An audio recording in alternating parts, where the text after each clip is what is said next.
Hello, my name is Doug Daniel. I'm a doctor of physical therapy at Cornerstone Physical Therapy in Arden, North Carolina. We are located on Long Shoals Road in Arden. Today I'm here to talk to you about tendinopathy.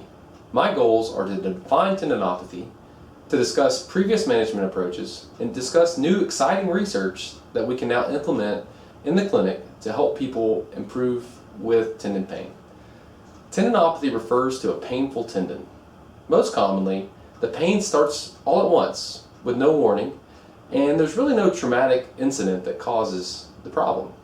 An example would be someone that runs. They typically run 5 to 10 miles a day without any issues, and then suddenly they start having just pain in their patellar tendon at the knee or their Achilles tendon at the foot and the ankle.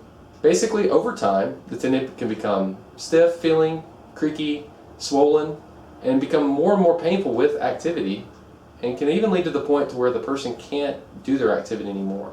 Traditional management is focused on the loading capacity of the tendon. And this is a simple concept. If we do an activity and there's no trauma or acute injury and a tendon becomes painful, it's felt that the tendon simply just didn't tolerate the load or the demands of the activity well. And over time, there's observed negative changes that can happen with the tendon, and its load capacity can even go down more. So the person basically can get worse and worse if they don't work on the loading capacity of the tendon. Now, traditional management focused on eccentric loading. Eccentric loading simply means that you focus on the lengthening portion of a muscular contraction. Most commonly, this is seen at the Achilles tendon.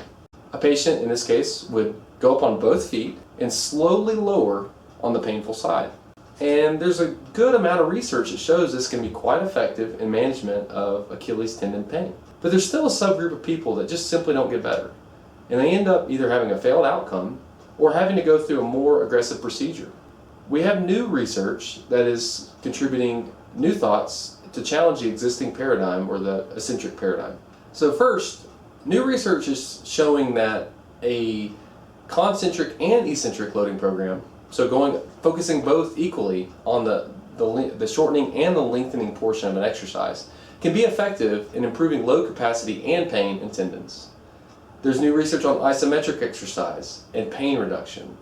There's new research on improving the motor control a person has when using the tendon. Rio et al. Presented a concept in 2015 that if a person has good loading strength, or strength of the muscles that take the load to the tendon, but they don't have good motor control, they can still have a failed outcome. And it is shown in the research that people that have a painful tendon don't have as much control using the muscle in that tendon. So there are strategies to basically externally cue a person, such as sometimes as simple as just using a metronome, to challenge them to both control muscle contraction on the tendon and also improve the load capacity. There's also an encouragement by clinical experts for the physical therapist to stage the injury. Not just throw eccentrics at everybody that has a tendon pain problem, but look at, is the problem more of a reactive case or a newer case versus a chronic case that's much more painful and the person's capacity is much lower.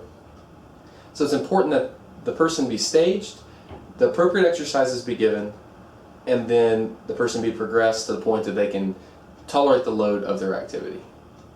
If you have questions about this, and this is relevant at the Achilles tendon, the patellar tendon, hamstrings, this is relevant at the gluteal muscles, the elbow, the shoulder, let me know. My email is doug@cornerstoneptnc.com, and I'd love to help you out. Thank you.